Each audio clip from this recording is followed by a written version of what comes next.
Hey guys, welcome to another video. This one's going to be very different because I'm filming this on the fly. I did want to go ahead and do a December wrap up really quick, despite the fact that I have a very in-depth 2021 wrap up planned for the next week or so.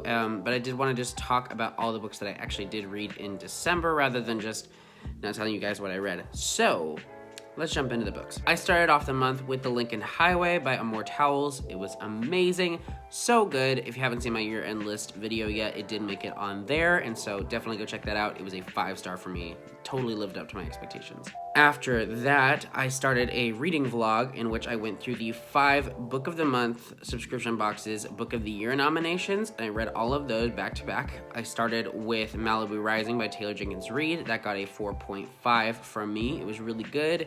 It wasn't my favorite of the vlog, but it was so good. I really enjoyed it. I thought that the sibling dynamics and things like that were really well done, and the pacing was really great, so it got a 4.5 star from me. After that, I went ahead and listened to People We Meet on Vacation by Emily Henry. This one kind of fell flat for me. I had a little bit higher expectations of it just because I really did enjoy her last book, Beach Read, and it was okay. It got like a 3-star from me. Then after that, I listened to The Lost Apothecary by Sarah Penner. This was a fantasy one and one that I thought I was really going to enjoy, but I did not. I really just felt that this book did nothing for me, to be honest. It just really let me down, and so for me, it was a 2.5. Not my favorite by any means. After that, I went ahead and listened to Razorblade Tears, which was the book that I thought I would love the most of the 5 Book of the Year books, and guess what? I was right.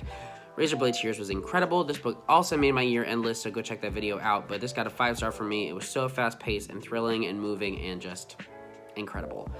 After that, I went ahead and finished up that reading vlog with The Four Winds by Kristen Hanna. I like this book a lot more than I thought I was going to. This is another one that made my year-end list, and it got 5 stars from me. It was absolutely incredible, so well researched, so well executed, so beautiful, just top notch. Then from there, I went and I did a few different things. So I listened to Empire of Silence by Christopher Rocchio, and wow, this was a really good time. The most fun I had with a science fiction book in 2021, and I am definitely looking forward to continuing this series.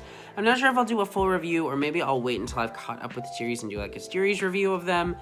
But I do have a lot of thoughts on these books, or the first book, and I do plan on picking up the second book really soon, so we'll see. Maybe I'll film something, maybe I won't. Let me know in the comments if you want a dedicated review for that book. But yeah, this book was another 5-star for me. It was so well done, so well executed. I loved the characters. I loved the worlds that we got to see, just the whole system that we got to experience, and the different species, and the politics and everything like that. This was a blast. It was so good, and I cannot wait to continue.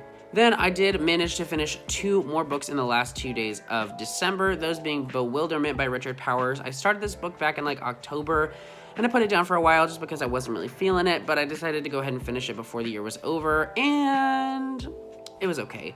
Honestly, I felt that the messaging and the things that Richard Powers was trying to say and his opinions really overshadowed the plot and the characters pretty extremely, in my opinion, and it just kind of fell flat for me. So this one was a 3-star, maybe a 3.5 on a good, 3.5, maybe a 3.5 on a good day, but overall it just let me down. And lastly, I did finish a book called The Astonishing Life of August March. I can't remember the author's name, but I'll go ahead and put a picture of it right here.